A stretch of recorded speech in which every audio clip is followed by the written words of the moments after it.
एक मध्यम वर्गीय परिवार को हमेशा अपनी सबसे बड़ी औलाद से बेहद उम्मीदें रहती हैं। एक छोटे से शहर में रहने वाले युवक की कहानी, जिसके माता पिता बहुत ही धार्मिक विचारों वाले, ईश्वर के प्रति आस्था रखने और नित्य भगवान की सेवा में लगे रहते थे। उन्होंने बहुत परिश्रम से कुछ धन इकट्ठा किया, जिससे वो अपनी बेटियों का विवाह कर सके। वो धन उन्होंने अपने बेटे की पढ़ाई लिखाई पे खर्च कर दी। काफी परिश्रम के बाद भी उनके बेटे को सफलता नहीं मिली।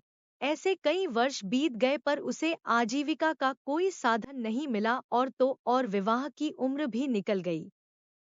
वो अहंकार में डूबा युवक हमेशा अपनी असफलता का दोष अपनी लापरवाही और कमियों को ना देकर अपने माता पिता को देता था।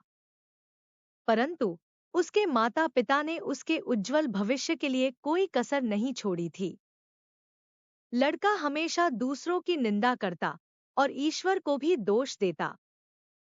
दिन बीतता गया, उसका लड़का बहुत निराश और दुखी रहने लगा। वो हमेशा अकेले रहता और दिन रात अपनी फूटी किस्मत को कोसता रहता था। वो मानसिक रूप से टूट चुका था। कभी जीवन को समाप्त करने के बुरे ख्याल उसके मन को आहत करते। उसे खर्च के लिए थोड़े बहुत भी जो पैसे मिलते, उनसे अपना मन बहलाने के लिए वो सड़क के कुत्ते को खाना खिलाता और तपती धूप में जल रहे पक्षियों को दाना डालता।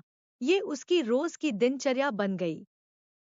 ये सब देख उसके माता पिता बहुत दुखी होते और भगवान के सामने अपने बेटे के जीवन को लेके रोते थे कि उनकी मृत्यु के बाद उनके बेटे का क्या होगा और उसे एक वक्त की रोटी भी कौन देगा। एक दिन बेटा अपने जीवन से हार कर घर छोड़ कर जाने लगा। तभी एक डाकिया पत्र लेके आया। उसने वो पत्र खोला तो दंग रह गया।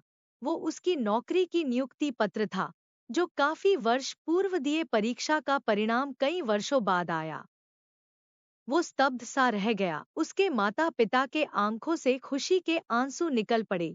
उसकी माँ तुरंत भागी और ईश्वर को याद की। ईश्वर ने कहा, मैया क्यों रोती हो? जब तुम्हारे बेटे ने असहाय जानवरों को भोजन कराया और अपने हिस्से की भी रोटी भूखे कुत्तों को दे दी, तो तुम्हारे बेटे को रोटी का साधन क्यों नहीं मिलता? मैया, इस संसार में कुछ भी किया बेकार नहीं जाता। तुमने जो भी अच्छे कर्म किए हैं, मैं उसका फल अवश्य देता हूँ माता। भगवान की ये बात सुन लड़के की माँ कृतघ्न हो गई और उसका लड़का ईश्वर के आगे पश्चाताप से गिर पड़ा। इससे हमें यही सीख मिलती है कि दिन चाहे कितना भी बुरा हो, बदलता जरूर है।